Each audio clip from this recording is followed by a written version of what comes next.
Dr. Cali Estes, welcome to the Rehab Podcast, and thank you for joining me. Awesome. I'm glad to be here. Thanks for having me.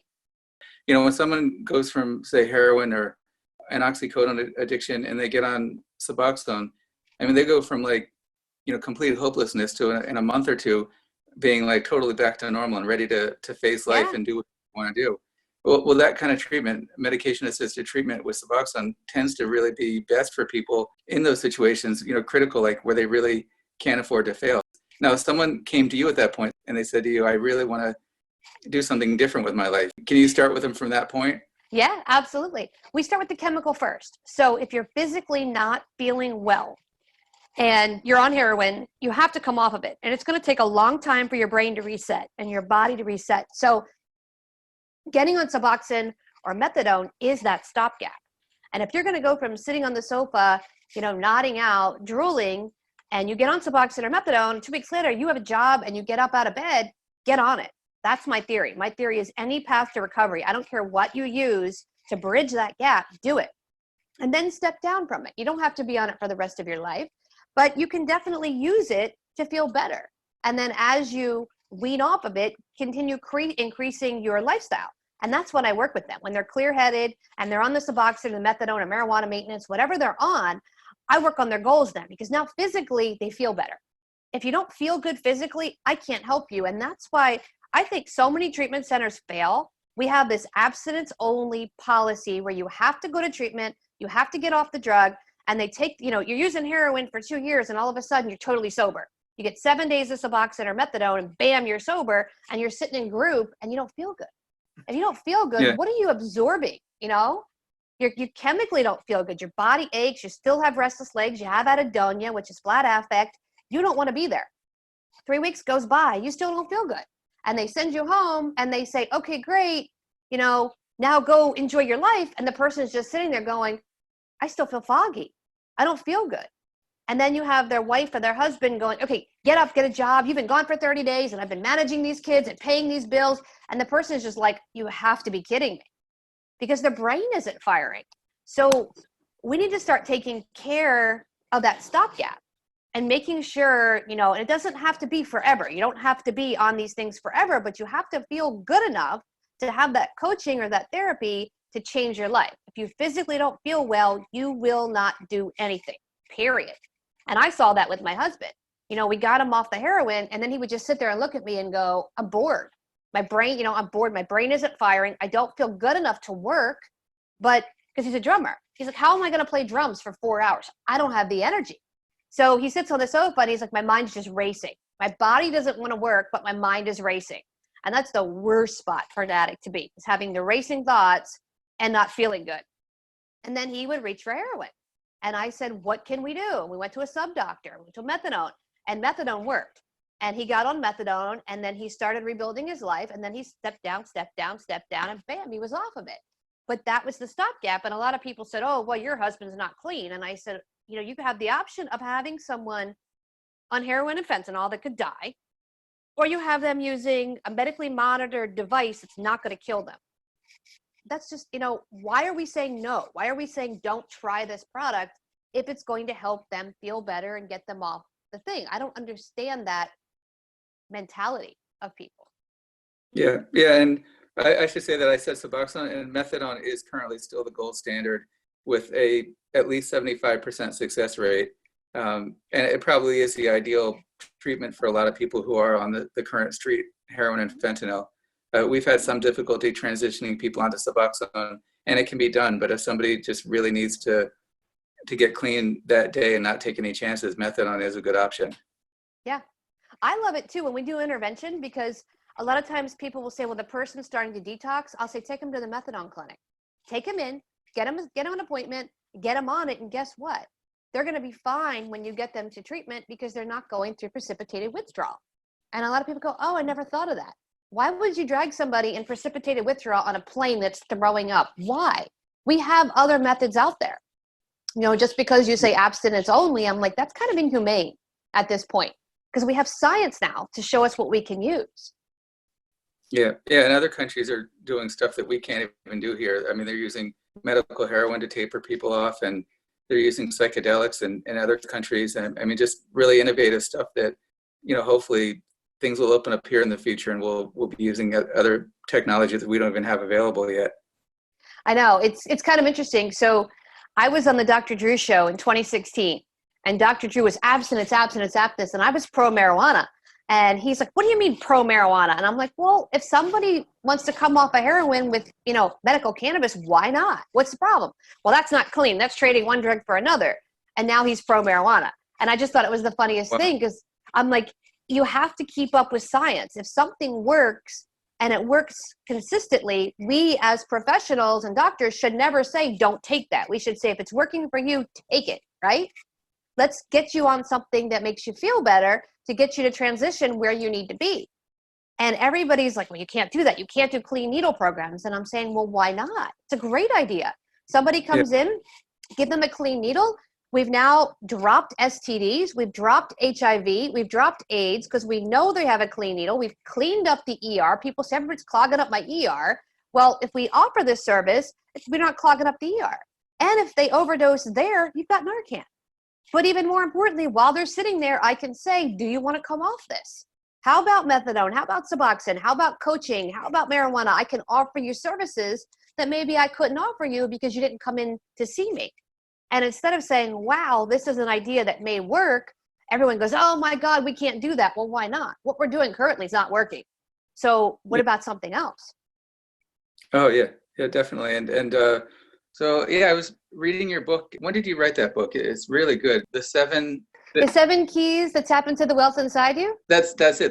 I wrote this. It took me about a year, and it was supposed to go out in October, and we kept pushing the date back because I had some other things I was working on, and then it finally launched 2 weeks ago, and it hit bestseller within, I don't know, a couple hours, and then it hit international bestseller right behind it. It's really good practical information that people can use. That's the kind of thing I want to share more with my patients. From the patients I've seen who are struggling with addiction, mainly we deal with opiate addiction, heroin addiction, and what people imagine a heroin addict to be, someone in a back alley shooting up with a needle is not what a real heroin addict is always like. I mean, they can be professionals, they can be doctors and lawyers, and they can be from all walks of life, people that manage huge corporations.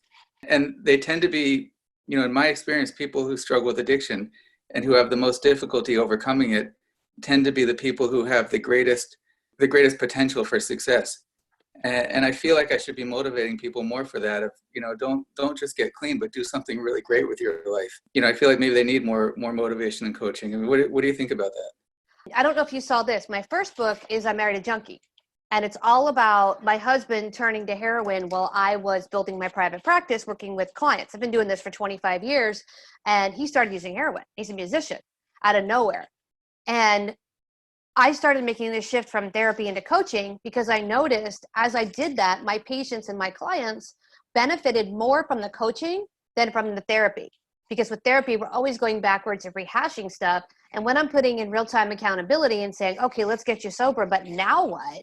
They all looked at me like, what do you mean now what? No, we don't talk about the now what. We talk about getting sober and living day to day, and then we kind of just like drop them off. So I started coming up with ways to handle the now what. How are you going to do the next phase of your life? And a lot of my professional clients said, you know what? I don't think I want to be a doctor anymore. I'm not sure I want to be an attorney anymore. Or I want to shift my practice from seeing this type of patient to that type of patient.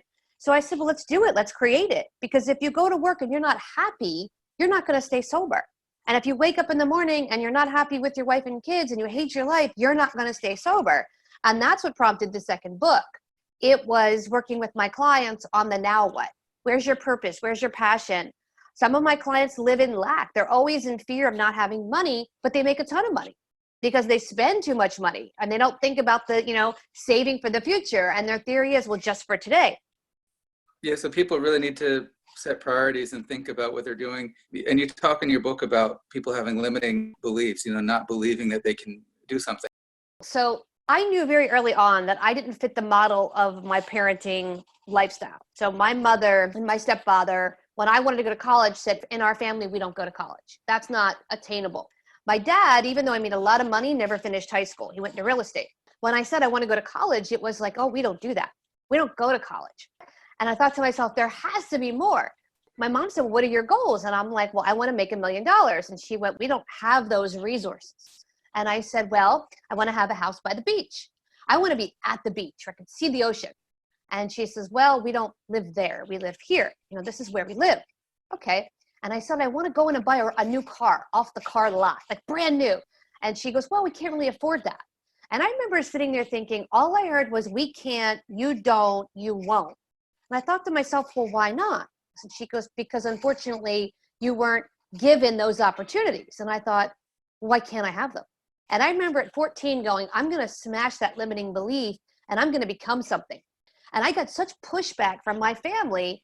It was like, well, you can't go on TV. That's a no-no. We don't go on TV. And you can't write that book because it talks about my family. The I Married a Junkie talks about my dad putting a gun to my head. And it's like, you can't do that. That's disgraceful. Well, why not? Because you can't. But why can't I? So when I work with my clients, I tell them, every one of your family is going to tell you, you can't, you shouldn't, you should not, you won't. You have to question why. What about that stops you? And then I sat back and I realized, well, if I became successful, it made my family look less than successful. And I said, that's okay. I can be more successful than you and still be the same person. It's not going to change my personality. It's just going to give me more resources to help more people. When I pitched it that way, my family went, okay, that makes sense. I had to reframe what I was doing so they understood it. And when I'm teaching my clients to defeat limiting belief system, everybody's belief system is different. And a lot of times it's negative because somebody tried something and failed, or they think you should fail because they don't want to have to step up their game. But if you pitch it in a way they understand, then it makes more sense. So I said to my family, if I become successful, I can give back to my family and they can have more resources. And they went, well, that makes sense. So it was kind of like, phew, I got through. And I teach my clients that because a lot of people gravitate towards the negative, especially in the news, especially now. It's, oh my goodness, this is so negative. I want to watch that. And they get stuck there. And then they spend 3, 4, 5, 6, 7 days in the negative and can't pull themselves out. And then we see depression, we see anxiety, we see addiction. And I'm sitting here going, well, what do you want to do? Well, I want to attain this goal. Let's do it. Well, I can't.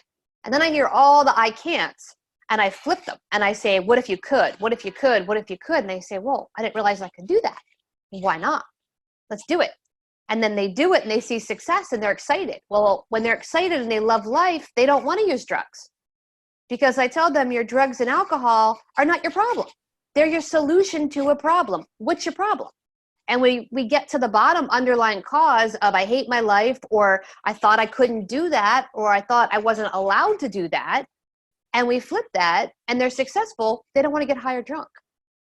There's another book I've been reading about the underlying cause of addiction in most cases, or maybe even all cases, of people feeling they're helpless, that they're in a helpless situation. And usually, apparently, that goes back to childhood, and then those same issues from childhood come back in new situations where you feel helpless, that you just have no other way out other than to turn to drugs or alcohol as a solution. And in that book, the author was saying that you should you need to catch that early to identify it. And I guess people have ways of hiding it from themselves, that they don't even realize that they're at that point, where maybe they're get drunk or get high a week from now, and they're already laying the groundwork for that, and they don't even realize it.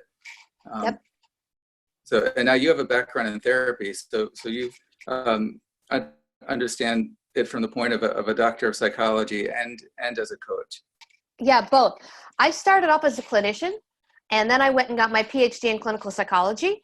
So I have all that background, but I also have the life coaching. And I like the life coaching style. It's very action-based, it's very in the moment, and it's very forward-thinking.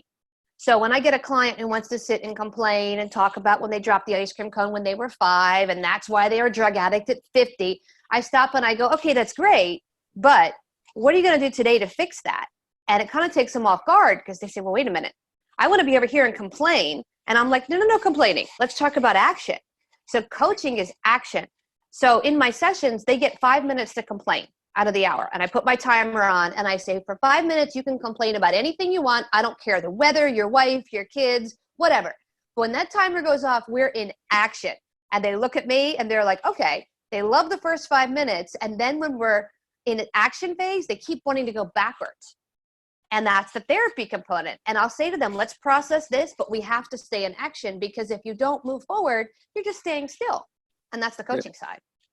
Now you're in Miami, right? Mm-hmm. Okay. Now, also in Miami is another success coach and author, Grant Cardone. Are you familiar with him? Yeah, I was just at his 10X conference. Oh, yeah, he's in Aventura. Yeah, I'm part of his little group.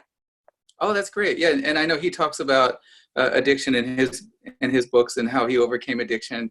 And he even, in one book I listened to recently, he says, you know, if you have a problem with addiction, don't go to a psychologist or psychiatrist or go to meetings. You know, talk to me. You know, because you don't need to dwell on all that stuff. You need to move forward and be successful and turn your addiction into your obsession with success.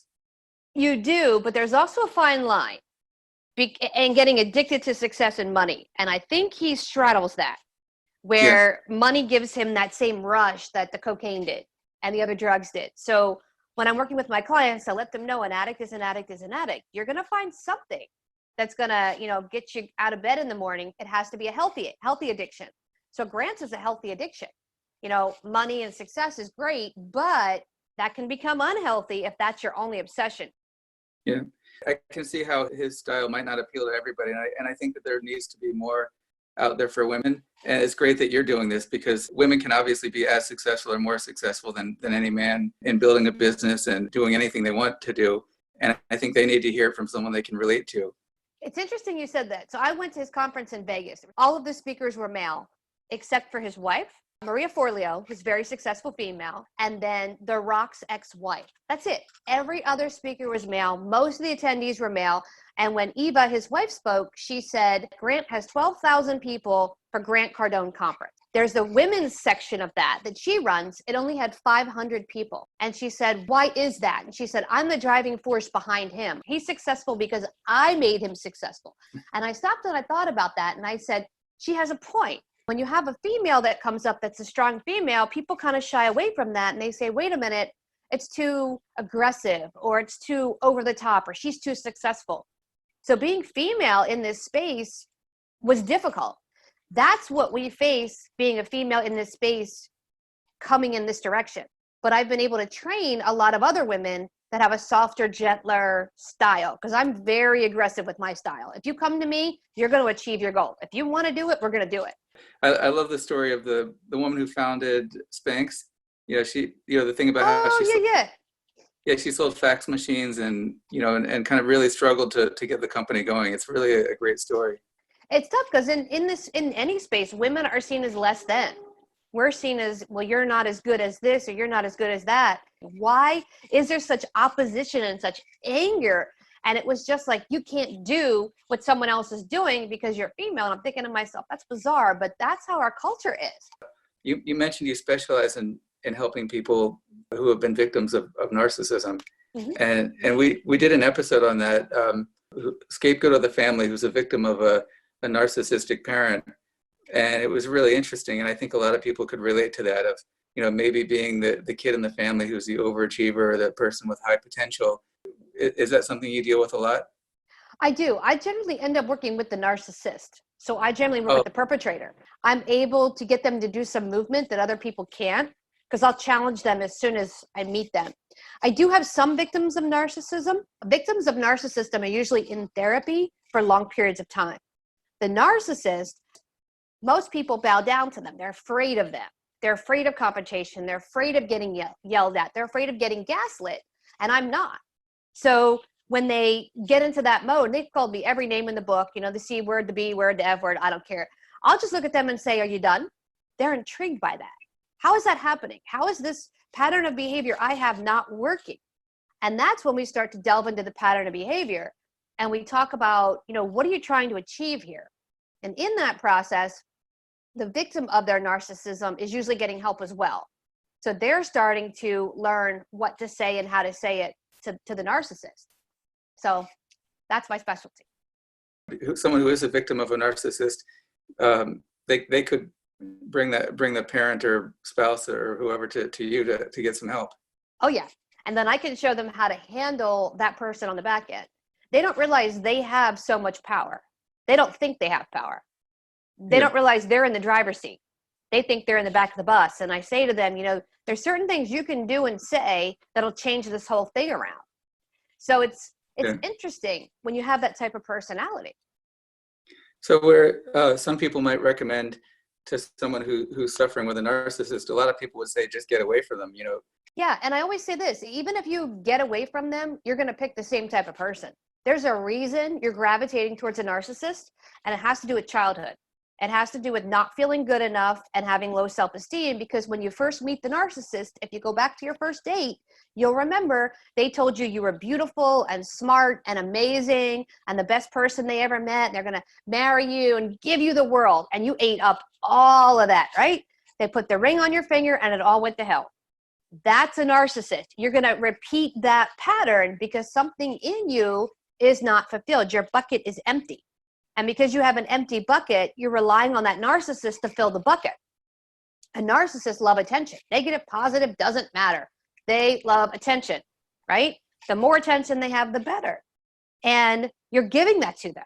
You're pleading with them not to leave, because they'll say to you, I'm leaving, I'm done. You're pleading not to leave, and you're telling them how amazing they are. And then you're stuck in this cycle because they gave you the attention you needed at the beginning.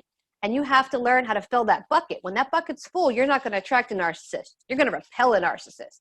So I have to teach the victim how to fill the bucket and the narcissist on how to behave, because they don't know how to behave.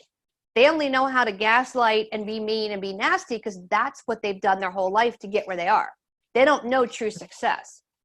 Now, as far as, coaching, there's, these days there's a lot of people out there who are coaches, but in your case, not only are you a doctor of psychology, you've had incredible success in business. You've built multi-million-dollar businesses. How did you go from nothing to building a multi-million-dollar business? So my very first business was when I was 12. I decided to write a newspaper. This is before the computer.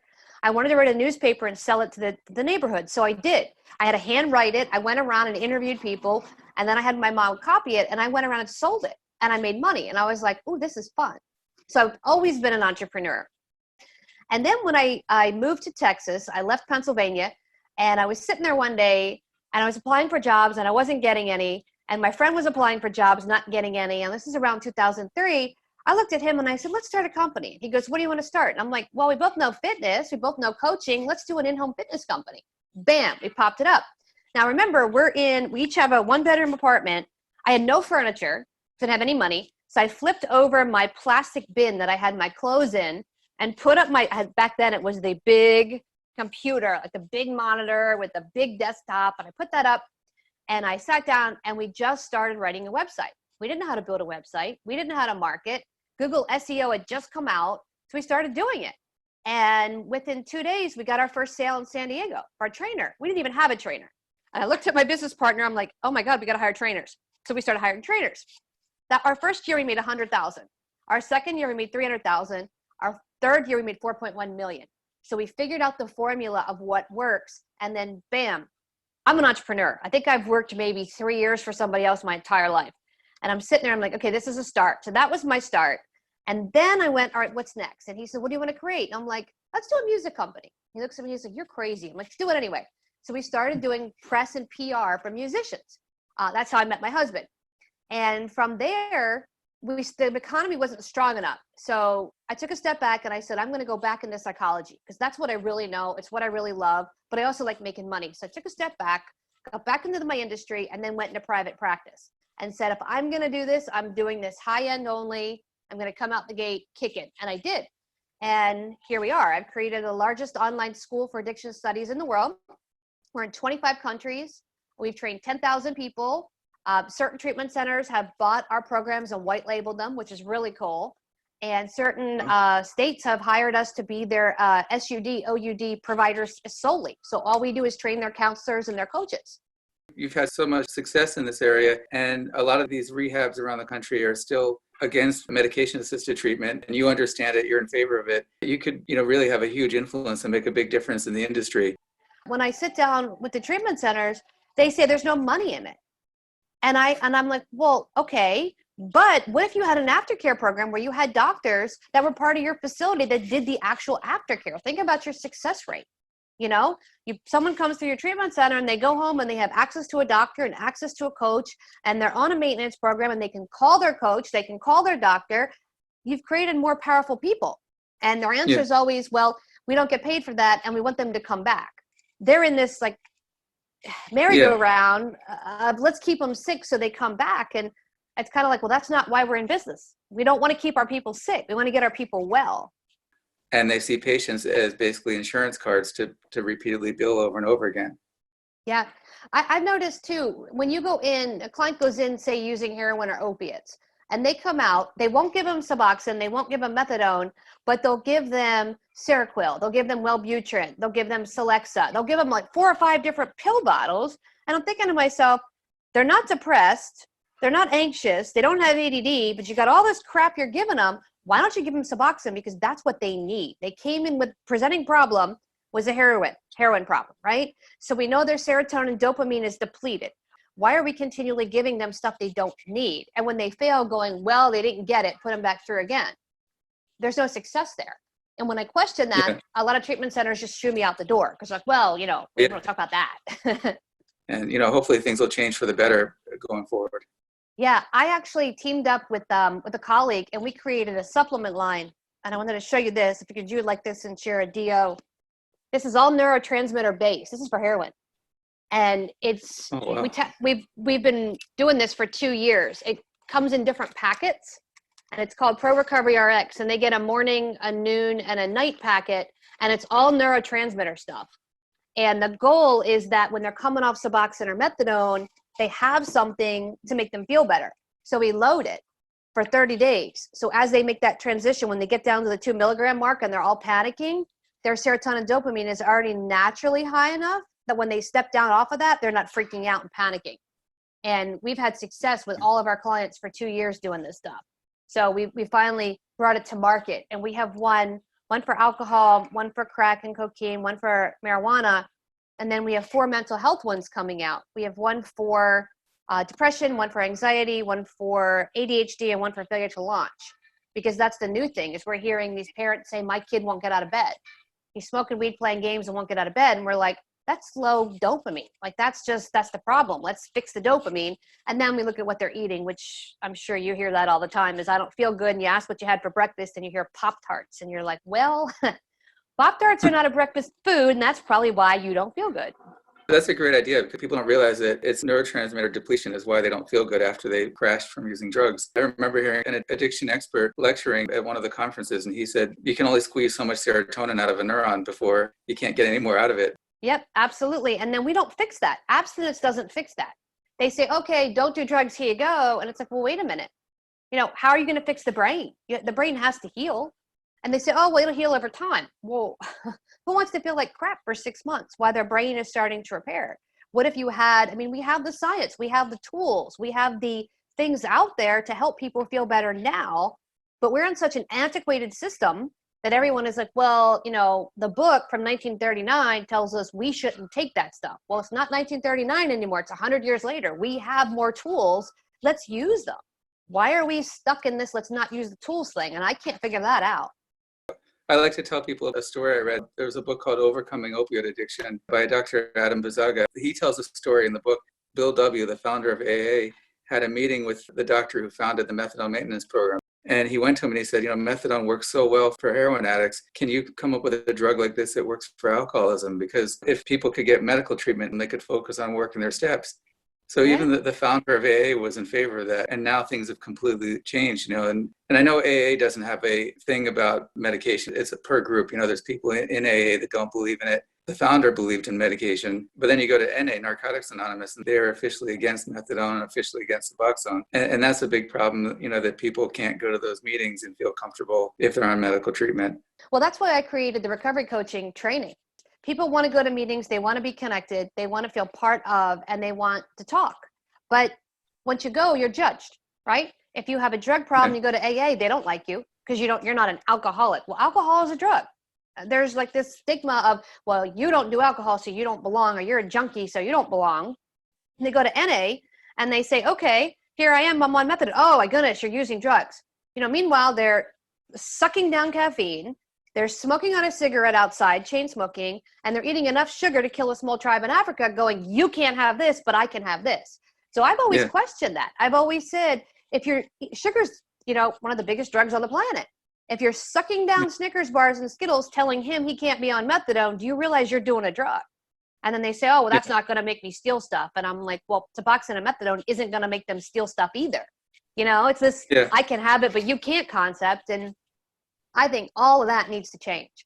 And on top of that, if someone is in one of these programs and they take methadone or Suboxone for pain, if it's prescribed off-label for pain, then they're considered clean in the program, because they're saying, if it's for pain, it's none of our business. If it's for addiction, then we don't consider you clean. So this is where the problem that I have is, because according to what they're preaching is they're not supposed to be judging anybody else, right? That's a huge component. So why are they judging who comes in the front door? Because you have people that have 2 hours clean coming to a meeting trying to get clean, and that's okay. You have somebody that smells of alcohol that's detoxing, and that's okay, but it's not okay for you to be on methadone. They can sit in the meeting, but they're expected not to do service. They can't get involved, really. They can't share in the meeting. So they're expected to sit there quietly as if they're still high and, just listen. See, that doesn't work for me. That to me is like, we're hurting our population instead of helping them right there. Because anybody that comes to me, and I do a lot of harm reduction. So they'll come to me and they'll say, okay, I'm drinking a 6-pack a day and I want to go to 5 beers instead of 6. Okay, I'll help you. I'm not going to turn you away. That's a goal. Coaching says you have to have a goal. You have a goal. Let's do it. And then maybe let's go to 4 and let's go to 3 and let's go to 2 and let's go to 1 and then maintain. Sure, let's try it. Maybe it'll work. Maybe it won't. But if you have somebody who's into these steps and into that lifestyle, they say you can't do that. Well, why not? We can't. It says right here that you're not a true alcoholic. And I got into a big debate with somebody over this. I'm like, what is a true alcoholic? What does that mean? Like, well, if you're a true alcoholic, you can't maintain. And I said, well, let me put it to you this way. Everybody has a drug of choice, right? So a heroin addict whose drug of choice is heroin can never have a glass of wine with dinner ever again, or they're still using. And he said, yes. I said, that to me is stupid. And he goes, what? And I said, because that's not their drug of choice. They're not going to overdose on wine if heroin is their thing. I said, and vice versa. I was a diet pill addict. I'm a food addict first, diet pill second. So uppers are my thing. I can go out and have a glass of wine. I could sit there for 4 hours and have a conversation, and my wine glass doesn't disappear because I don't like to be down. I like to fly. That's not my drug of choice. Does that mean that I'm not clean? And he goes, oh, you're not clean. And I said, but you're eating a Snickers bar and sugar is the biggest drug on the planet. Then you're not clean. And we got in this big debate. And it was interesting because it's like, it's so close-minded to me for somebody to say, you're not clean if you don't do X. Well, instead of saying, how can I help you? Instead of judging people, let's start saying, how can I help you? And where do you want to be? If getting on methadone for the rest of your life is what you need to do, then do it. If it's what you need to do, do it. Get to where you need to go so you feel better, instead of saying you can't do that. Well, why not? Because you said, well, who are you? I always say that. Who are you? You're telling someone else how to do something. You're nobody, And I think a lot of these meetings, a lot of these things where people get up and say, well, I'm going to do this and I'm going to do that. And you need to do it this way and only this way. That's not right. You're not helping somebody. You're hurting somebody. Dr. Cali Estes, tell me, how can people find your books and find your website and your products? And where can people go to learn more about you? Okay, so my books are on Amazon. You can go to Amazon.com. My website is theaddictionscoach.com or CaliEstes.com. You can find the books there and the services. The supplement line is called Pro Recovery RX, and you can find that at Pro Recovery RX. It's also on the other websites. And if you want to get trained as a student to learn coaching, we have 30 plus classes, including harm reduction. You can find us at theaddictionsacademy.com, or you can click on the addictions coach and click on training and you'll find it there. So someone can learn to be a coach from you. We train coaches. Yep. Recovery coaches. We do internet addiction, harm reduction, sex addiction, food addiction, nutrition, pretty much anything related to addiction we have. We have a failure to launch class. We have a mental health class. Anything you wanted to know to help other people, we can train you in. Thank you for joining me today on the Rehab Podcast. This has really been an incredible conversation. Awesome. Well, thank you for having me.